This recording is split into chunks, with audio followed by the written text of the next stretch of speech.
Huh. Hi, gang. Welcome to Behind the Rhinestones. I am your host, Dinah Dare, and here I talk to some of the performers in the burlesque and cabaret world and get a sneaky peek at what goes on behind those shiny rhinestones. So, today I am talking to another wonderful Scottish performer, and it is Roxi Kixx. Right. Thank you so much for joining me today, Roxy. Oh, hi. It's my pleasure to be here. You look wonderful. You look like you're just in your boudoir. Like, oh, I'm just casually in my boudoir today. I am indeed, and I'm very near the curtain so that nobody can see the mess that's, everywhere else. Yeah, I angle towards this side of the room because that side of the room is a shit show. hmm Yeah, probably so. Don't need to see it. So no, you look fab. You look so glamorous. I love it. Um, it kind of feeds very much into what I consider your style. You are quite a glamorous puss, aren't you? I do like my shiny things. You do. So, kind of off that then, like tell us all about how you got into the world of burlesque. So it's a bit of a story. Oh, I Uh, love a story. I'll be like, it's a cup of tea. my aunt and my uncle are very into 50s rock and roll. Like you walk into their house and it's like going back in time. Lots of jukeboxes everywhere. So I was brought up with like a lot of the kind of golden age films, and rockabilly pin-up type culture. So I'd heard burlesque around. Didn't really know what it was about and hadn't looked into it. Heard it briefly when I was doing like musical theatre and so on. But it wasn't until I moved down to London and I was working in a bar that was behind Coco, in Okay. the like Mornington Crescent area. And at the time, A Modesty Blaze had her, I believe it was her tease show there. Hmm. Still didn't go and see it, but was messing about behind the bar one day with another bartender, dancing around, and there was a regular there who is like minor, small celebrity. Um, it's from Only Fools and Horses, played Trigger. Don't know if you're Oh yeah. used to refer to me as Dave, which was one of his character things on the show, and it made me feel very special. But he turned around and went, "You should be up there doing that old burley queue next door." And I'm like, "What is this? I need to look further into this." I'm sure he was like joking around, but I became very intrigued and kind of did research from there and learned more about it and was like, "Oh, I want to do this." But wasn't really sure what I was doing. It kind of went out of my head for a little bit. Went on a night out in London, to a different bar, and it wasn't like a full proper show, but there were burlesque performers there. I can't remember for the life of me who it was, but I was besotted, and it just like really affirmed that this is what I wanted to do. So went on to Ministry of Burlesque. I don't know how many people remember that these days. Old website, but it's where a lot of us started back then. Would go to chat and socialize. We didn't have the Facebook groups we have now, and there'd be job postings there. And there was one for a venue which is now kind of infamous for burlesque, but didn't really have any back then, called the Cavendish Arms in Stock. Hmm. Lovely little kind of speakeasy vibe, backstage area. Not backstage area, back area. And they were looking for a burlesque performer to do acts during the break on their comedy shows, Comedy Virgins. And I applied, and with no videos or anything, they ended up booking me. Ironically, before that, I had performed one time before. It was my ex-boyfriend's friend was running a band night, and the day before, a load of bands dropped out. And he was like, I don't know what to do. I don't want to cancel for the bands that can make it, but I've got all of this time. And I was like, I do burlesque. No, I do burlesque. I could fill out some time. And he said yes. So the day of the show, I went down to Primark. and bought some off the rack underwear and some tassels for Man Summers because back then we didn't have the fanciest of costumes and I had no idea how to make fancy costumes. So yeah, it was very, very basic. And I put like three songs together with no theme, no story. Didn't particularly make sense. I can't remember all three of them, but one was Dirty Diana by Michael Jackson. One was Magic Dance from Labyrinth. And Hmm. third one was I have no idea what. But the audience seemed to be really, really on board. And luckily for me, they were on board. The venue manager, not so much. He said he knew what burlesque was and didn't. And apparently the sentence that came out of his mouth to my ex-boyfriend's best friend was, if that stripper takes off another item of clothing, she's out. I, of course, had no idea that this was going on. I was performing. So I Yeah. got escorted out by security, still taking my clothes off to the audience hearing. Oh my God. And that was like your first performance. My little professionalism brain kicked in. I was like, show's still got to go on. I don't care. I'm being escorted out. I'm still taking off clothing. Ah. I needed to get my Ann Summers nipple tassels out. Yeah, Like, of course. Of course. You've paid good money for them. so that was like my first one. And then I, actually created acts and ended up at the Cavendish doing the break sets in their Comedy Virgin Hmm. show. And I think I did two or three of those, and they offered me to start producing there. So within a year, I was producing, actually, within a few months, I was producing my own shows, which I wouldn't recommend. There's a lot to learn before you start producing shows, but they did actually go quite well. I think it was just the industry at the time was so much more kind of grassroots and just Mm. you all muck in type thing. That helped me get away with that. I don't think I would have got away with it nowadays. But met some amazing people through that who are still performing today. And yeah, that's basically how I started. It's fucking wild. I did a bit of a story, a bit of a long one. No, I love it though. You're just like, yeah, I was just like, I'll do burlesque, escorted out, which is so. Now you know more about the history. You must be like, ah, that's like so old school. Like Lily Sincere being arrested all the time, and like you must be like, yeah, I lived that. Yeah. And like I was escorted out by security taking off my clothes. Fabulous. So you know you're a true legend. You're like, ah, yes, that happened to me. So obviously you're saying that you ended up producing really kind of early, which is wild.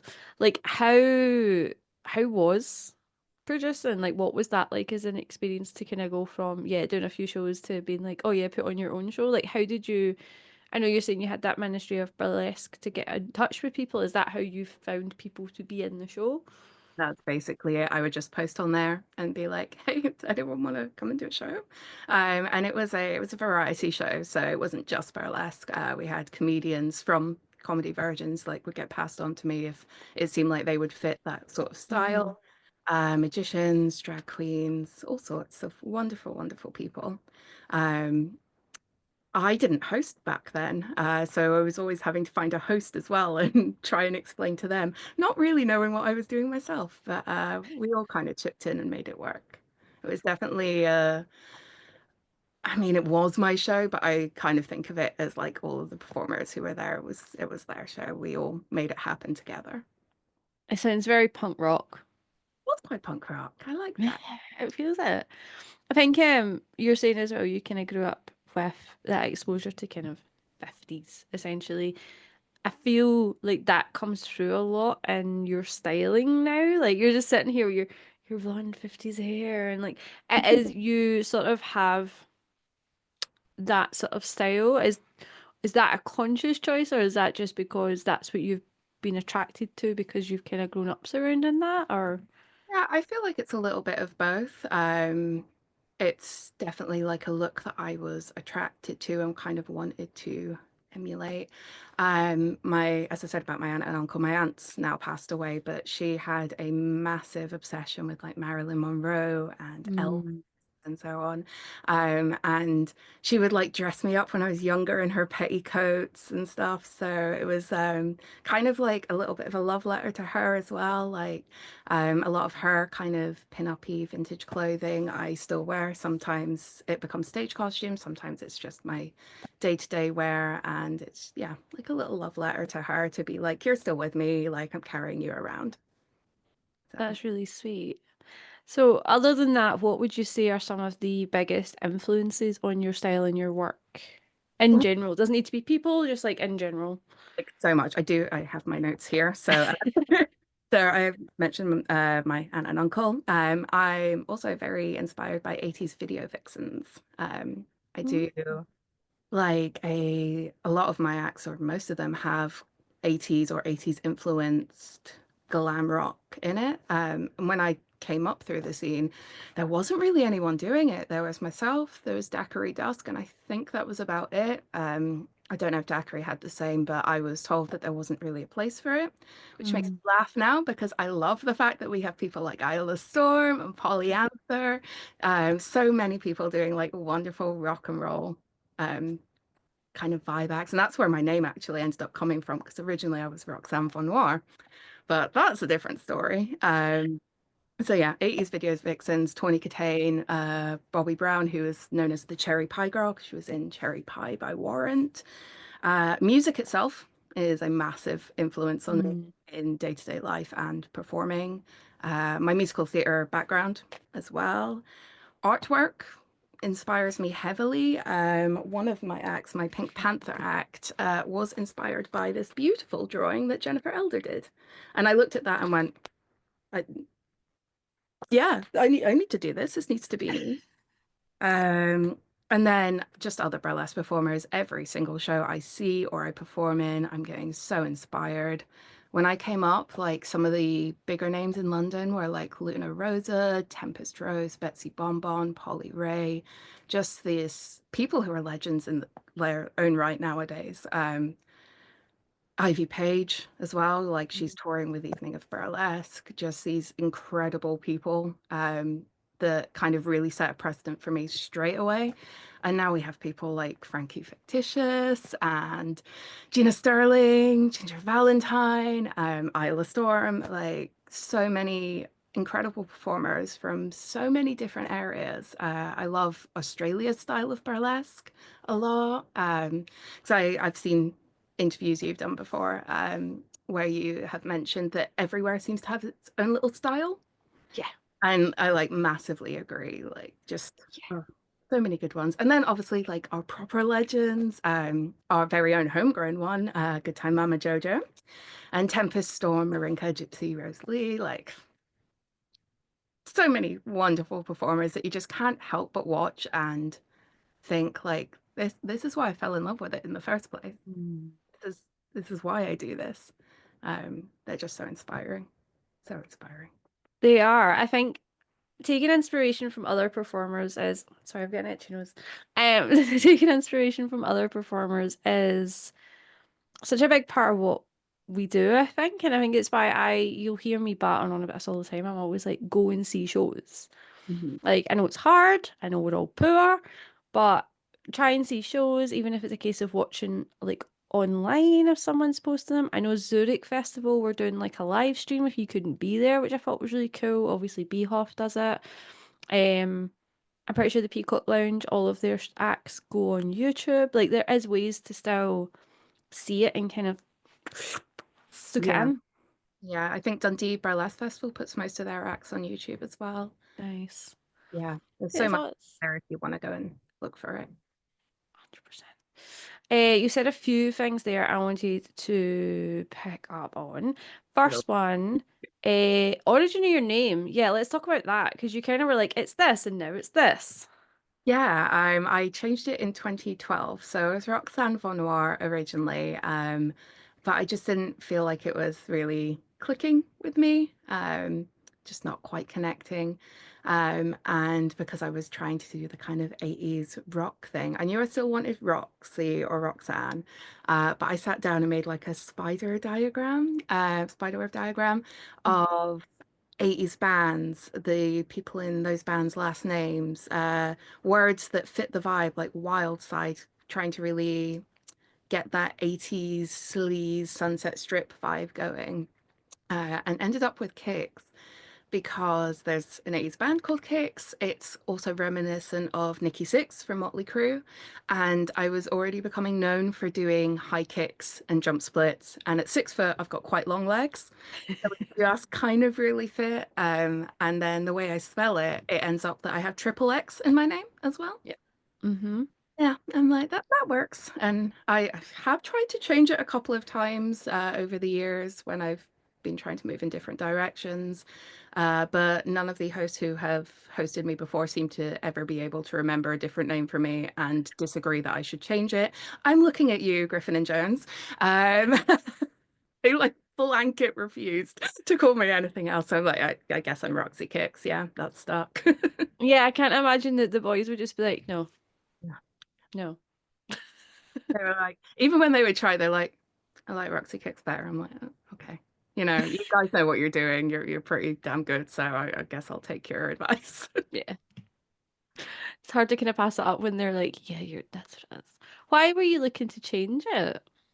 Like originally or just in general?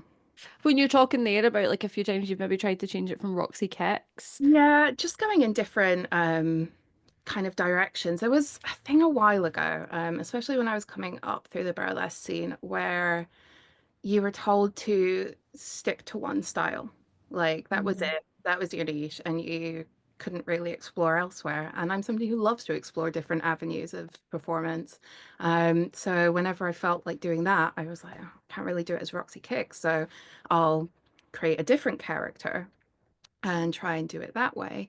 I years ago was doing classes with House of Burlesque. It was like a added bonus payment on, and it was for beginners. It was a little way into my career then, but I was like, I love doing beginners classes. You can learn so much. Hmm.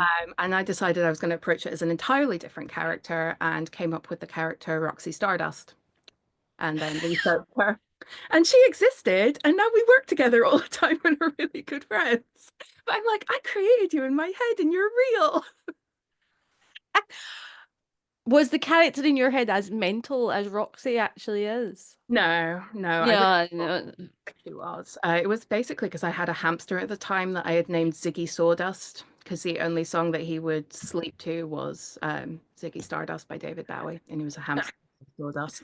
And I was like, oh, I'll go down that line. No, that exists. Which, added tip, do your research. It's so interesting as well what you're saying about how someone says something to you early in your career and it sticks in your brain. Like that concept that you can only do one style. Anything that you're told so early can just ram its way in there and it's really hard to unpick it. Is I remember burlesque competitions back then would take marks off of you if you weren't wearing heels. And if you took your heels off, say for a stocking peel, and you didn't keep on tiptoe for the whole thing afterwards, like they would mark you down for that. I'm really glad that's changed nowadays because with disabilities and being more aware of that, I myself am a disabled performer. I think people really do need to be aware of that, that it's not always possible and it doesn't take away from an act. No. That stuck in my head for so long. I was like, must wear heels or be on tiptoe all the time. Jesus Christ. Yeah, this is like it's so interesting some of the things that yeah, as you said, they just stick in your brain. Another thing that you had kind of talked about earlier was Lovely Good Time Mama Joe. I know that you had the absolute privilege of spending some time with her when she was here for the Glasgow Festival. I'm absolutely gutted I wasn't here. Um, how was it getting to spend time with her, to listen to her talk? Like, let me live vicariously through you. She is just wonderful. She is so warm and welcoming to anyone she meets. There's nothing like too big or small you can ask her.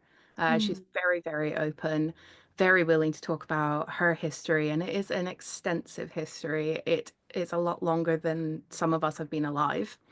Um, and she talked quite freely about having taken many breaks during that. The I know a lot of people at the moment are feeling really the weight of not getting gig bookings or ticket sales being bad and thinking that, they might want to stop, which is completely valid. Um, but I think it's really important to recognize that if you do stop, it doesn't mean you can't come back. I've Mm. had many breaks myself, and she has had so many. And the doors are still open for people when you want to come back. Like, you will be remembered and you will be welcomed in. There is space for you whenever you're ready for it. Mm. So that's one thing I really, really took away from spending time with her. That's such an important one because I know a lot of people didn't come back after COVID. Yeah, I was nearly one Um, of them. I was actually thinking about quitting before COVID. It was really the lockdown that kind of reminded me of why I loved it in the first place and mm, kind of invigorated myself. And I don't actually think I got very far in burlesque until after COVID. That's when I started to become more recognized. And I think it was because for the first time I started to take myself a little more seriously. mm. Um, like I always believe, don't take yourself too seriously. Have fun with it. But yeah, just like kind of reinforcing in myself that you can do this and you love it. So why aren't you pushing yourself a bit further? And like started upgrading acts. And I think having that time away where it didn't feel like I was getting left behind because everyone was taking time away, was really the thing I needed to catch up. Mm. That's so interesting. I have nearly quit once, and it was after COVID, and it was kind of what you were saying, feeling like I had kind of got a really good sort of momentum from debuting in the end of 2018 and then like 2019 and then 2020 everything stopped and I felt like I couldn't get that momentum Yeah. back. It's So to have yeah. performed for in the grand scheme of things as well, that when that stop comes, because you've not had any other stops within it, Mm, it's bound to hit you so much harder. yeah. So that's interesting that for you that stop was actually like a leveler almost where it was like, you know what? Because we all kind of came out of it and had to like work out what the world looked like in terms of entertainment and in terms of what came back, what didn't, what venues were still there, what shows were still there. So yeah, it was a leveler for a lot of people. It was, yeah. It's it's just shown how resilient the industry can be though, and like how much we can bounce back after something so extreme happens. Yeah. Especially these days, as you're saying, like I think every interview I've had so far, everyone's like the economy, the economy, the economy, like it sucks. And I was actually talking to a magician literally just this morning about how it's impacting them really badly as well. Obviously cabaret world. So it's known that there is, as you said, that this might be the time to take a break, or it might be the time to pivot and look into other things, or take the time to like level up, as you're saying as well. Yeah, I'm a big believer in reminding yourself why you fell in love with something in the first place. I've done it throughout musical theatre. I've had times where back when I did that, I stopped loving it as much, but then I'd go and see a show and get really inspired. If I'm feeling a lull in burlesque, I listen to burlesque podcasts, and just hearing other people's experiences and Mm. why they love it can be like a little switch in your head, like, oh yeah, yeah, that's why I like it. Um, so yeah, I recommend for anyone struggling with that at all, immerse yourself in the burlesque world a little bit. And if it's not working, then absolutely take a step back. But you might find that just immersing yourself in it will give you that kind of lease of life again. Oh, 100%. Do you know it was Fringe that did it for me? Do you know, remember the year where we were out till like 5 a.m.? It was you, me, Griffin Jones, Magenta. That year. That's the year that like I nearly quit before that. I was like, this is my last year. And that Fringe was just so good. Being around everyone, I was out all the time. I was like surrounded by performers I hadn't seen in ages, and everyone had like fun stuff that they were doing, and I was just like, fuck, I love this. Yeah, yeah. Fringe does it for me every single time. Even the ones Mhm. that are more of a struggle, I'm still like, Fringe, I love you. I am here. Um, Performers are huge. so sorry. I was just saying with all the performers there, like it's just yeah, it's a deep immersion into the performance world again. And it's so much fun. You just saunter into the voodoo rooms, there's always someone there having a drink, and you're like, hi. Yeah. Voodoo Rooms and Banshee. It's where I live my life. So you talked a little bit about how what things you've inspired you by, and you talked particularly about like you saw this picture and you were like, I need to make a pink panther act. Like, what is your typical creation process like? So it varies so much. Mm-hmm. A little thing will happen and it will inspire me. So that could be a piece of artwork. It could be given a theme for a show. Music, a lot of times it is the music where it will trigger something in my head like, oh, I want to do this theme or this character. Um, and even then, sometimes I'll just hear music and I don't have a theme or character, but I'll put it in a playlist so that I can come back to it when I have got like ideas and I'm like, oh, I need a piece of music to fit this. So yeah, a long, long playlist of songs that I'll probably never get around to actually doing, but are there in case I need them, or I can pass them on to other people if they're needing suggestions. So like, yeah, I generally have like a theme concept and music. I then go into, I'll sketch out a basic idea for what I'm seeing for the costume, then go into music editing because I do all my editing myself and have a play around with choreography because then that will form my idea more of what I actually need the costume to do, what beats I want to hit, where I want to take pieces of clothing off, and then go back and do a new sketch of the costume, knowing what I need. And then it's eBay and Vinted and finding all of the fabrics that move in the way that I want them to and what bargains I can find because this is expensive. Uh, and any cut, like anywhere I can cut costs is ideal. Mm-hmm.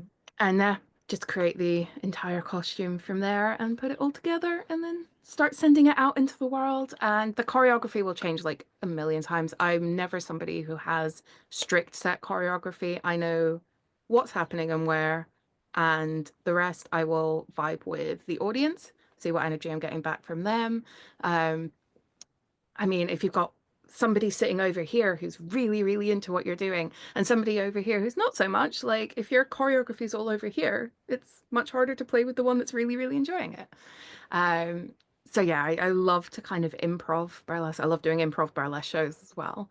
And then kind of watching the videos back and being like, "Oh, I didn't know I could do that move," or like hadn't thought of that move. So I'm gonna like take that and cement that in. And eventually the acts do become somewhat choreographed because I've just taken little bits here and there and just kind of glued them together into some mosaic of an act. Then you're like, here, I made this. And then it goes through like, I mean, I don't think I have a single act that has a costume that I wouldn't say that I'm not happy with, but every time I'm like, oh, I could add this, or I need to put more rhinestones on this, and oh, what about if I do this? So that's just constantly evolving, which means constant costuming and pulling some 12-hour shifts, but we work. You do. I was going to, it's one of the things I was going to ask, that you make quite a lot of your own costumes. As you said, I know you source from all over the place, but you make quite a lot. Have you always known how to sew, or was that something that you've learned because of burlesque? Yeah, I'm very lucky in that my mum is a seamstress. So a lot of the like That's the dream. machine, That's right? The machine sewing part, that's like her forte. She's learned how to make panel skirts with 9 meters of fabric and cage panties and you name it. We'll generally have the idea together, or I'll be like, oh, could we do this? And she'll do that. So I'll like sketch everything out and create the costume. She'll sort of make it, and then I will add all the embellishments and the rhinestoning and so on and so forth. I had some kind of costuming experience through musical theatre because I came up through the Amdram scene and then went and studied um, But yeah, a lot of the Amjam scene, you're making your own costumes and so on. So yeah, a lot of that was my own stuff, which I think gave me a really good basis for burlesque. But it Mm. wasn't until I started burlesque that I really learned how to think of it in certain ways, and learn certain tips and tricks. Like there are some incredible groups on Facebook. The Ecdesius costumer, Yep. is one of them. And I usually find if I'm like, oh, how do I do, let's say, a scatter pattern for crystalling? You just put in scatter pattern on in the Facebook group search, and there's posts upon posts upon posts of finding ways to do it. So that's really kind of helped me up my skill. And then the other thing, I live by that necessity is the mother of invention. I am somewhat known for having quite clever ideas in burlesque, ones that you might not necessarily see on stage, but are going on, that have formed through necessity, like I have. So get these out. These are stick-on bras. They're just meant to stick on here. I Yep. spirit gum these to my knees because I do jump splits and I have bruised myself no end for years. So I spirit gum them to my knees, put several pairs of tights over it. Nobody can see that they're there, but they are protecting me all of the time. And as somebody with a disability that makes me dislocate, that's super important. My pasties, I spirit gum my pasties, but I will always put uh, a layer of double-sided tape down on them because spirit gum can mess up your pasties and gets all crusty and horrible. But if you've got that layer of tape there, you just rip the tape off and the gum goes with it, and you've got clean pasties again. Oh my God. These are like top tips. I freely share them with everyone because they're just ways that I've found to cope, I guess. But Hmm. yeah, necessity is the mother of invention. Oh my God, yes. Especially the knee thing, because like knee pads, you can always see knee pads. Doesn't Yeah. matter how many pairs of Some tights you people wear. style them brilliantly. Like I love oh my God, my her name's gone out my head. Cleopatra. Yes. I was like, did I say that right there? Um, she wears knee pads and makes them just look insanely good. But I've always found with my costumings, they just don't quite work. I'm Mm. also like, I'm 6 foot. I am very curvy, plus size, and it's really hard getting knee pads to fit me. Like really Mm. difficult. Yeah. Uh, so if I've got something that I can just stick on, I'm good. I'm golden. So So yeah, smart. I'm it's gonna be like, I realized the other day that one of my best friends, who's known me for quite a while, has performed backstage with me many, many a time, thought that I was just wearing several pairs of tights for the sheer hell of it and had no idea that I had my knee pads on underneath. She's like, the "What? thing, like, That's so clever." I'm like, you've been backstage with me." yeah, I've been backstage with you, but I don't know. See, everybody's getting dressed. You're not Yeah. necessarily paying attention to what Oh, someone else is doing. You're just like yapping. yeah. Um, oh my God, top tip. Yeah, everyone now, like the sales of those stick-on bras will be like, Yeah. I mean, I don't love buying from Amazon for all the reasons that we know of, but they do sell them on Amazon and they're not expensive. You can afford, in fact, they come in like packs with like two sets in them anyway. But you can afford to get like a few pairs in case you lose any or and yeah, like some of my pairs have been going a couple of years now. They're not the prettiest things in the world, but they work. they work, and that's what matters. You've talked a little bit about a few times about your kind of musical theatre background. Do you think that that has had, do you think that that's helped you when it comes to burlesque? Like you've been able to take some of your skills and knowledge from that world and apply it to what you do? Yeah, I think it must have, in some way. I do think of them very, very differently, and I did get to a point where I found that I needed to choose either musical theatre or burlesque to focus on, because each was kind of taking off a little bit, but it was too much together. Mm. I ended up playing my dream role in a musical. It was the Scottish premiere of, in fact, it might be in the UK premiere, I'm not sure, of Be More Chill, and played my dream role there. And it was around the time that I was having to choose, and I was like, probably not going to get better from here. Mm. So I was like, there's so much that I want to achieve in burlesque. I'll go down that route. And one of the things I really love about doing burlesque is not being told what to do. I like to do musical theatre, it's fun, but you're getting told what costumes to wear, what choreography to do, how to sing a certain song, the way they want you to move when you act on the stage. And Mm. burlesque just wipes all of that. And it's like, no, this is you. Like, okay, you can go and buy costumes, but that's still your choice of what you want to Yeah. or you can make it. You can do all your own music editing. You can come up with your own lighting. You will have to do all of your own admin as well, which is something that I don't. I do enjoy it. I'm just bad at it, especially social media. Uh, but yeah, like the creative freedom is great, but I wasn't actually trained in dance when I went into musical theatre, and have not Okay. been trained in dance, and have just kind of picked it up along the way. So I guess doing it so much on stage would have helped to like refine it a little bit, and to get over nerves. I say get over nerves. I'm still constantly nervous, but little tips and tricks to deal with that instead, Hmm. and just being used to what an audience can look like. And how bright stage lights can be, and how heavy you need to put your makeup on with a trowel to make sure that you're not just a blank blob on stage. Yeah. Yeah. So I'm sure, like, yeah, there's definitely skills that have transferred. No, that's quite cool. So obviously you chose burlesque over musical theatre. What have been some like career highlights in burlesque for you? This is a hard one. This is going to sound so cheesy and cliche, but literally every time I perform, because I genuinely believe it is an honor and a privilege to be getting on that Mhm. stage. And it is also a protest. Uh, Yeah. I think that can get forgotten sometimes, but it absolutely is a protest. I kind of view it as the sort of pride of naked bodies. We're having little pride festivals all the time because pride, Yeah. you can forget sometimes that that started as a protest. But Hmm. women and other performers who have paved out the way for people of all genders to be able to do it now had to really, really fight for us to get there. Um, so that's definitely something. Anytime I've headlined has been just mind blowing because it's like a validation that somebody actually sees your art the way you see it and Yeah. appreciates it.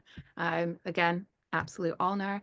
Love doing Glasgow Festival of Burlesque. That's always fun. There's the spirit of everyone there. Mm. While everyone gets on is just it's one of the most fun things to do, as is Edinburgh Fringe. Um, just referring to my notes to see if I've got any others written down. Oh, judging alternative battle cabaret in Portsmouth with Fox's Burlesque. Oh. Madeline Soleil. That was so much fun. I had met one of the other judges, Miss Lolly May, at Dundee Burlesque Festival. Gone very well. Hmm. One of the other judges is one of my good friends who's a magician, Adam B. And then there was another judge who I hadn't met, which was Mixed Cyanide.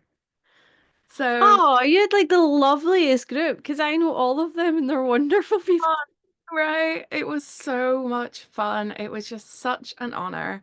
And I got to perform while judging as well. And I'm actually from Portsmouth, so it's the first time I had ever performed in my hometown. Oh my God, that's so cute. Very exciting. And the performers that night, like, oh my God, did they make my life hard? They were so, so good. Merlin Gray ended up winning. Merlin, what an utter inspiration and just babe. And See, honestly, these days, I feel like the quality of newer performers is unfucking real. And I say this very, all the time. like in the best way. Yeah, I'm like, guys, stop showing me up. My Primark off the rack underwear and Sandwich nipple tassels wouldn't cut it now. Not a chance. Like, I don't know what it is. I genuinely, it's fucking beautiful to see. But like, some people coming straight out the gate, I'm like, I'll Yeah. just go. Mhm. Right. I feel that. I do think like it's astounding and awe-inspiring the access we have to classes and workshops and stuff Hmm. now. There really wasn't anything like that when I came up. Hmm. And I wish there had been. I would have learned so much a lot faster. Um, and just and not even like the amount you can learn, but the opportunities it opens for you uh, is and the networking obviously as well. Like we are very, very lucky and privileged with the incredible teachers that we have got out there nowadays. Oh yeah, the access is unreal, and I think if you're not pushing yourself to learn, you're shooting yourself in the foot. It's so much fun. It's literally so much fun. I said earlier, even beginners classes, like I've been in this 15 years, and if you offer me a beginners class, I'm taking that beginners class. There is so much still to learn. And Mhm. the day that I feel like there's nothing left to learn, I will quit. I will quit because I don't, by that point, I'm no longer in love with it. Yeah, you're just doing it for the sake of doing it. Yeah. I've also said that as well about nerves. Like the day I don't get nervous, I quit because I no longer care. I think Yeah. nerves are one of the best ways for me to know that, yeah, like you're nervous because you care about this and you want to do like what you envision. I think that's a good way of looking at it, actually. And I've heard people say that before, so that makes sense. Um, we've kind of touched a little bit on you've been doing this for 15 years. You'll have seen a lot of change. What do you think just now needs to still change in the scene? I'm actually going to revert back quickly to the other question and also say the times that I performed at Madame Jojo's and Volupte, which are old historic venues now, those were great. And there's been a lot of change since those days. So I don't know that I would word it as things needing to change because there has been so much change and Hmm. really, really good, but it needs to keep progressing. It needs to keep going ahead. We need to see more diverse lineups. The reason I don't want to say change is because there are people out there who are doing it, and I don't want to discredit them or take away Yeah. from them at all. But we need to follow in their example. We need to keep doing this. I want to see more disability access. I touched on before that I myself am a disabled performer. I'm not to the degree that some are, but I dislocate easily. I have massive struggles. I have Ehlers-Danlos syndrome, hypermobility type, and Hmm. fibromyalgia, and a whole load of other things that go with that. And some of the best places I perform are the ones that tell you up front what you can expect. Like if there is a lot of stairs, I can manage that if I know that in advance so that I can spend the day before maybe just resting so that I've got the energy to be able to do that. Or they'll give me more time, like they'll move me around in a lineup to give me more time to change if I'm having a fibro flare up because it takes longer when your hands are burning. Uh, Mm. or they'll have people who can help with your suitcase, just taking up flights or so on. And sometimes that's not always, you're not always able to do that and you do have to kind of have some responsibility for it yourself. And I say that with a struggle because my suitcases are big and heavy. I am an overpacker to the end of days. But any time that they can have somebody there to help, or just, make adjustments to allow everyone to be able to showcase what they can do by being given a fair playing space, I think is really, really important to our art continuing to grow. Yeah. It's so funny. I literally, so anyone that's watched a few of these will see I actually have some form of makeup on today. And that is because I was actually recording some of my Dinah Dares to Plan stuff this afternoon for later on in the year because I want to take a break. So I'm trying to like film in advance. And one of the things I was filming is a concept called servant leadership, which is essentially if you're running a show or you're being a producer, I won't go into too much detail because you can watch the whole episode when it comes out. But I essentially talk about how your job is to take away as many blockers as possible so that your performers can do the best job that they can do on that stage. And it's sometimes these things that you're mentioning that aren't necessarily obvious that can make the biggest difference. Your job is to basically make your performer's job as easy as possible. Absolutely. Absolutely. And there are a lot of people out there who are fighting for that, and people are standing with each other, which is so important. But yeah, Hmm. I mean, I touched a lot on the disability side, but diversity in lineups in general, there are definitely places for improvement, and it needs to keep steamrolling ahead. Yeah. I think just going off of that as well, what a lot of people talk about just now is community and how it's community that's supporting each other and all that kind of stuff. But what does community look like for you? Is it that or is it something else in burlesque? So I've prepared for this one. I'm bring up my notes about this question and looked up the online dictionary definition of community, which is the condition of sharing or having certain attitudes and interests in common. So, what interests me more is how to cultivate a community. Uh, Hmm. Again, online it says focusing on creating a sense of belonging and purpose. So, for me, everyone has a story to tell, and everyone deserves to be able to do so. Um, and okay, there are instances where people are problematic and that's being called out and so on at the moment, and that's great, and like that needs to exist. But outside of that, like everyone does deserve their space on the stage. And you can have fallings out with people. Like it is a workplace. Hmm. Fallings out happen, but you still have to respect each other and treat each other at least as colleagues, Hmm. and even more so, present a united front to the outside of the industry and to our audience. Hmm. Um, if they are on stage, if you've got beef with them, it doesn't matter. You are screaming, you are hollering, you are cheering. You are not going to say another bad word about that performer or any performer. Like, it doesn't need to happen. Um, because if the outside doesn't see us showing respect to each other, they're not going to respect us. And burlesque still does have a stigma. Um, and we are constantly fighting against that. And if we don't do it and present a united front, nobody else is going to respect us. And we deserve to be respected.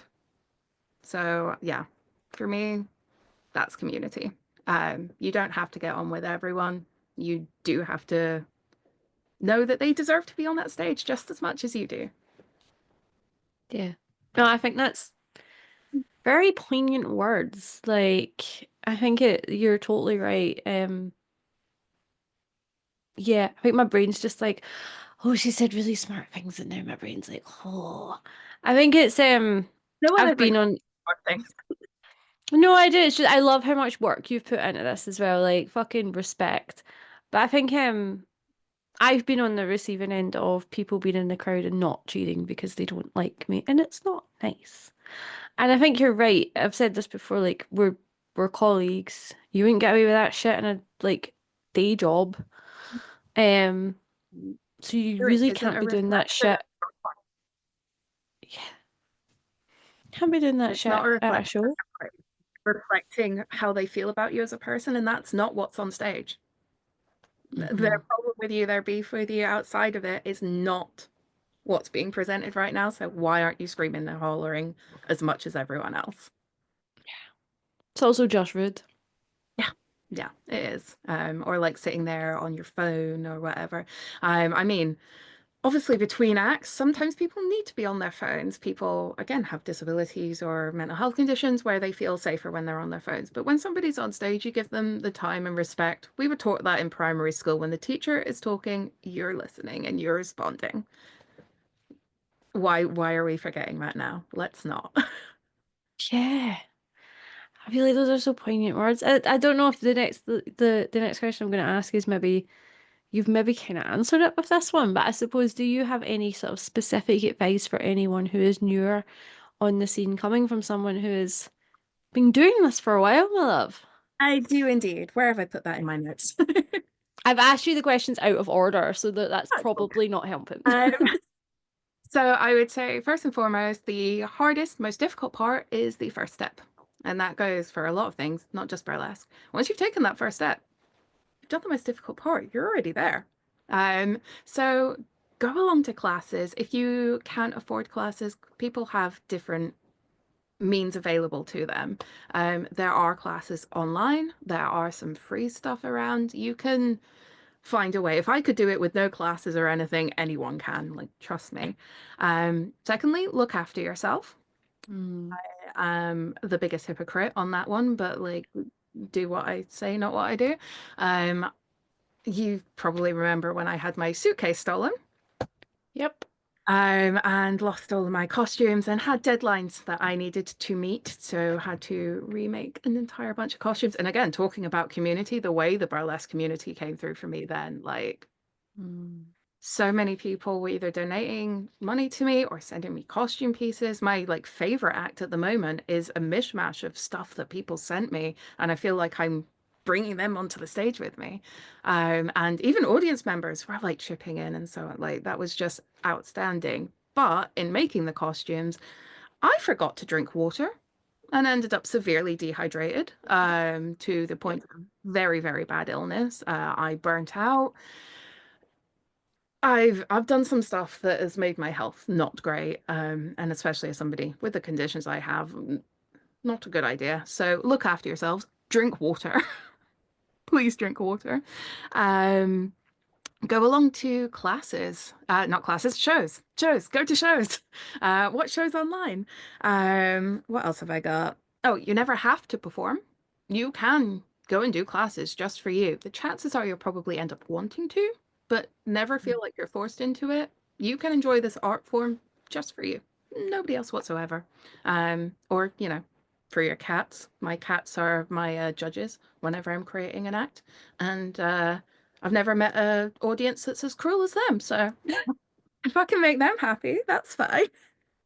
And then I would say don't be afraid to ask. I mean, I've been in it 15 years and I will share any of the information that I have. It is yours. I will pass it on. There are incredible groups online, Burlesque United Kingdom, run by Serendipity, where you can feel free to ask anything because that is the only way that people can learn. You can't learn from a blank piece of paper. Mm. If you haven't got the information there, you can't store it. So feel free to ask. If anyone watching this has any questions for me, hit me up on social media. But there are definitely resources out there that are available to you that you can learn from.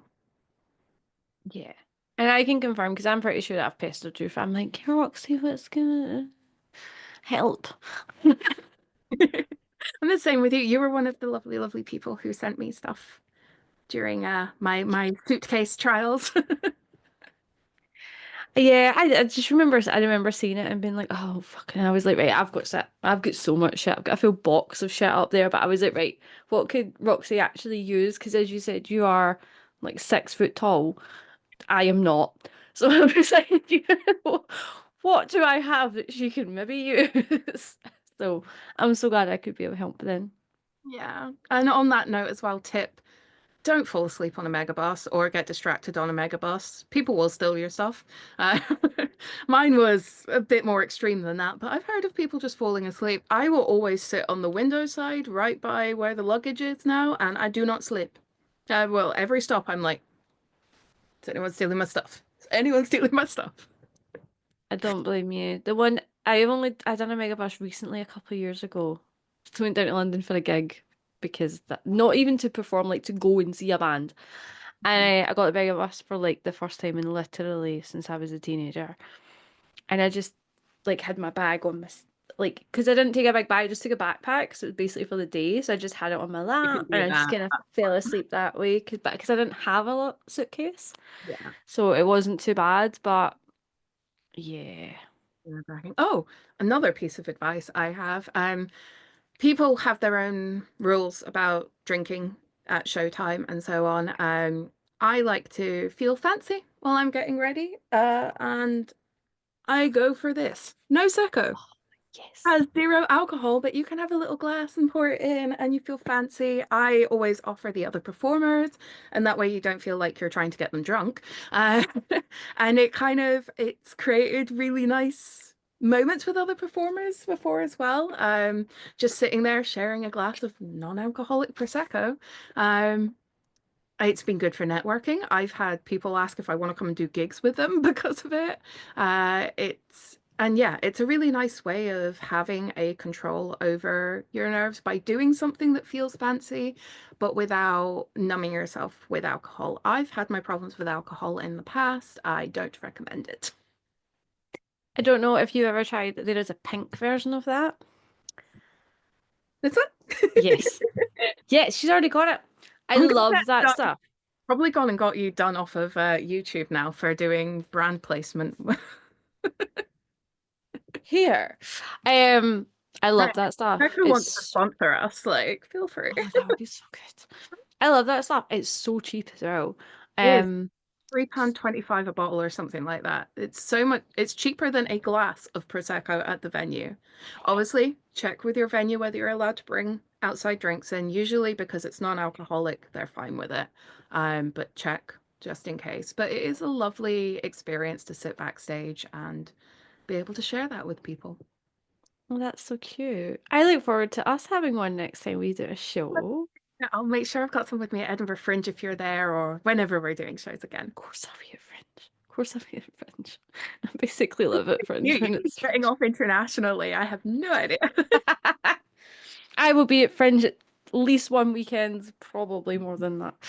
Um, Before we finish, please tell our lovely watchers, viewers, listeners where they can follow you on the socials. Sure. My Instagram is Roxi Kixx, all one word. It's RoxiKixx.